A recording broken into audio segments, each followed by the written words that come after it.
Welcome to Binge Monkey. Today I will show you a sci-fi, mystery, romance film from 2021, titled Reminiscence. Spoilers ahead. Watch out and take care. In the near future, climate change has caused the water level to rise and flood cities. Extreme daytime temperatures have forced most of the population to live at night.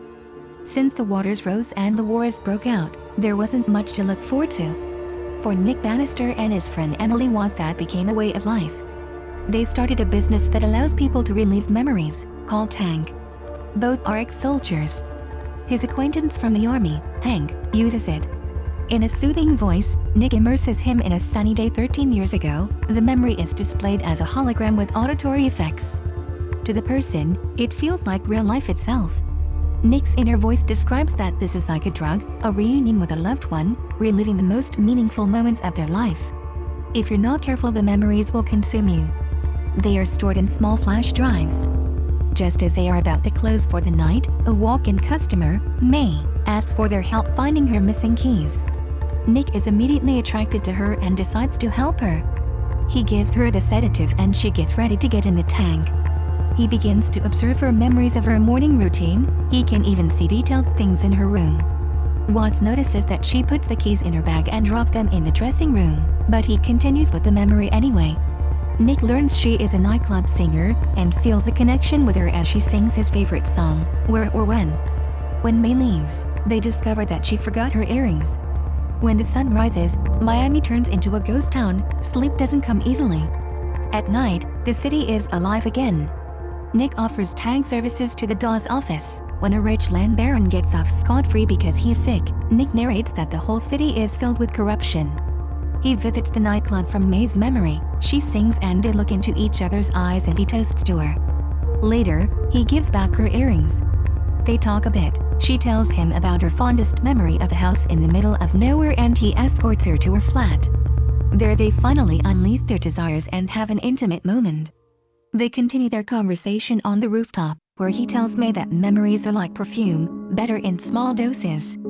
They kiss and she tells him that maybe he does not have the right memories yet. At that moment, the picture blurs for Nick and he wakes up in the tank.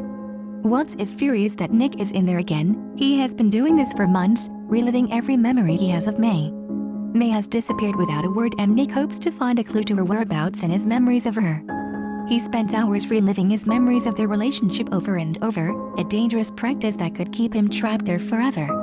Watts tells him he has to let her go and concentrate on their business. It declines. Even the regular customer Elsa stops coming. Nick comes home and sketches memories in his journal, because even after all this time, he cannot get May out of his mind. He visits the club where she used to work, asks her friends for clues, but no leads. He's obsessed with her. Eventually he gives himself a sedative and goes back to his memories where all he does is spend his time with May. He is awakened by an alarm clock Watts has set for him. Someone is pounding on the door, but he yells they are closed. When he comes out, he finds May's earring in the water. When Watts learns about the earring, she thinks it's probably been lost there for a long time now. District Attorney Avery Castillo assigns Nick and Watts to retrieve the memories of the comatose suspect who worked for a drug kingpin named St. Joe in New Orleans. 12 hours later, they still have not gotten any results.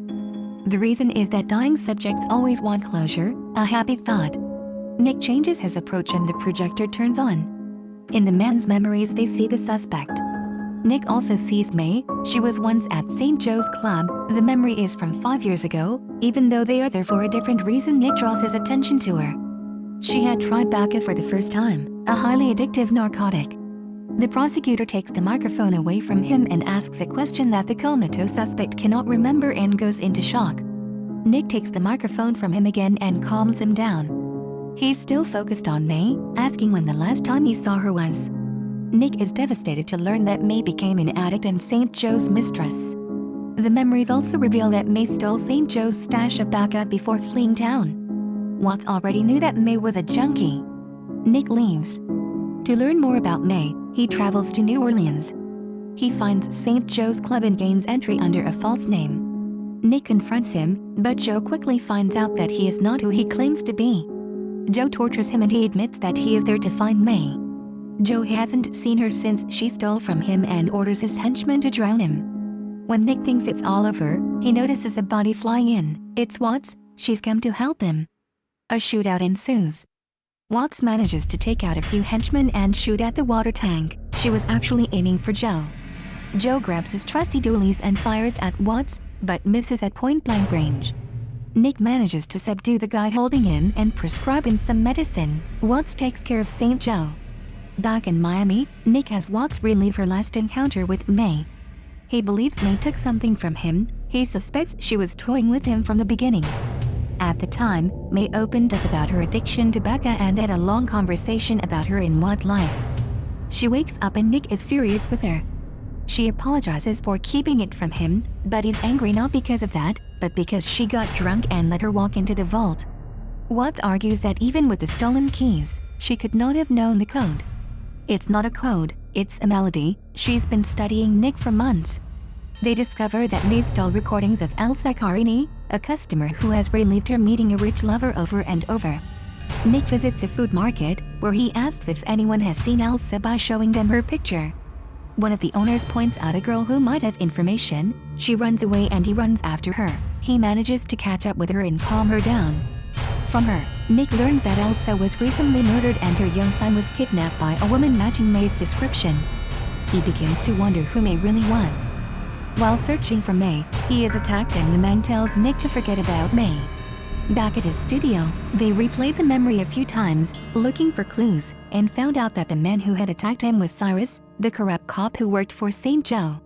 The sick Baron had recently died. People hoped the court would break his monopoly, but his widow and son will inherit everything. This is when Nick begins to make sense of things. Cyrus had been working for the land baron. He replays his memory of watching Elsa's memory. He recognizes the voice from somewhere.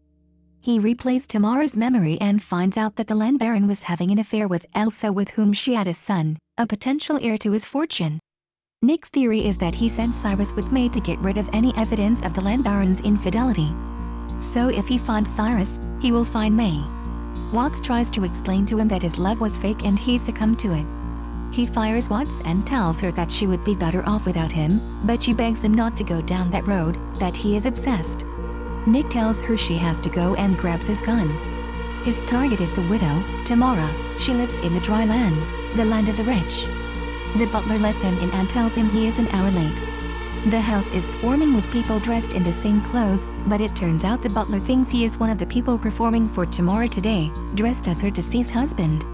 Tamara's memory is damaged from using the tank too much. Nick confronts her and she points out a place where Cyrus and May could be hiding.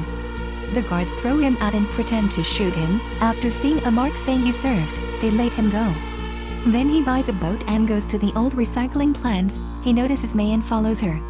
It turns out it's not May, but he found Cyrus. He tells her that the song she sang in her memory, Where or When, was no accident. She wanted him to see it. She researched him and fooled him. Cyrus jumps out the window and gets to a lower floor where Nick follows him. He finds him and they fight with no one coming on top. As they fight in a music room, Cyrus nearly drowns before Nick can subdue him, but he leaps in and helps him free himself, only to be left to drown himself. Cyrus reminisces memories of May with her earring in his hand. Nick manages to sedate him and takes him back to his office, where he hooks him up to the tank to see his memories.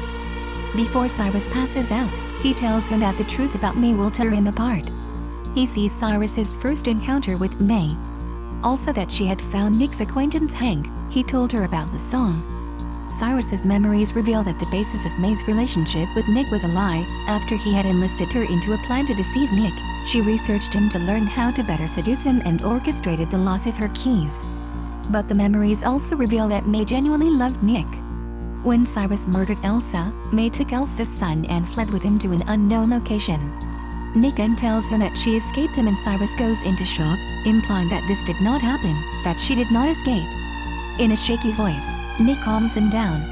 May was knocking on Nick's door, but he yells that they are closed from within.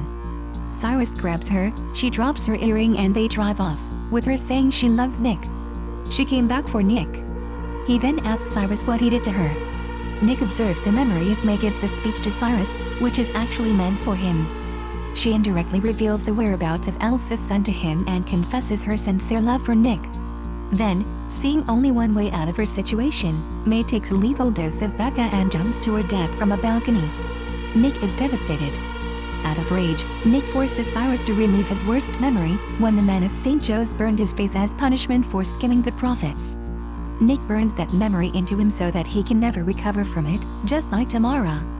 He goes to confront Landbaron's legitimate son, Sebastian, who has hired Cyrus to eliminate Elsa and his half-brother to protect his inheritance. Tamara mentioned it before, Cyrus' memory also revealed the missing details, plus he has his phone. He is revealed that his half-brother is still alive and the police have already found him, and it will not be long before the cops piece everything together. They'll be here soon. Sebastian grabs Nick's gun, but Nick is unfazed. The kid does not have the balls. Sebastian wants to take his own life, but once again he changes his mind and is later arrested. Nick visits Watts, apologizing to her and calling her his only friend who has always been there for him. Nick confesses to Watts that he intentionally burned Cyrus' memories, a serious crime. The town quickly responded to the Landbaron's crimes and a revolution ensued. Nick is convicted and then allowed to serve his sentence by using his machine to relive his time with May, which is implied to be the rest of his life. In his memory, Nick tells May a shortened version of the story of Orpheus and Eurydice, which ends with the lovers reunited and happy. The end. Thank you for watching. Subscribe if you'd like to see more videos like this.